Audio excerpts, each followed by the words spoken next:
Hotman menyarankan agar MBG dalam bentuk makanan. Bahkan pengacara kondang sekelas Hotman Paris loh ya, melok ngomong masalah MBG. Lek menurutku ya Bang yo, yo, Prabowo gak bakalan ngrungokno termasuk awakmu.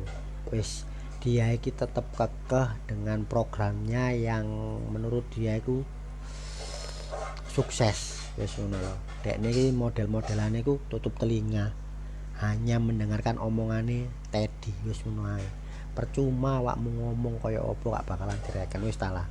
Jadi program MBG ku akan terus berjalan demi karirnya, karir politiknya, demi apa jenenge program-program politiknya.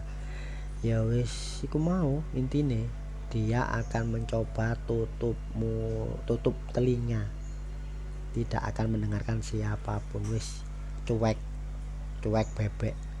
Wis talah, aku yakin apa maneh ketambahan mitra-mitra SPPG sing wis ngetokno dhuwit miliaran triliunan kanggo bangun apa jenenge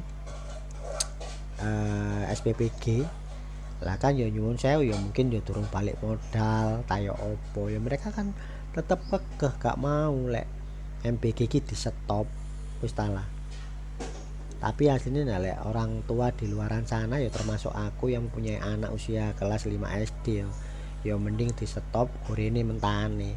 Toh yang tahu kebutuhan gizi anaknya itu kan wong tuane. Anakku gak doyan ngene, doyane ku ngene. Engko kan bendino kan iso dikeki sing doyan. Tinggal wong tuane modifikasi masakan koyo opo. Kan akeh saiki Pinterest, YouTube, TikTok, wis akeh kan resep-resep ngono lah. Umpama Elsa anakku senengane ndok, yo saiki diceplok, dikecap, didadar, diorak-arik. Mari ngono terus diapakno, dirolit. Kan akeh. Wis ta. Sembuh delok presiden awake dhewe.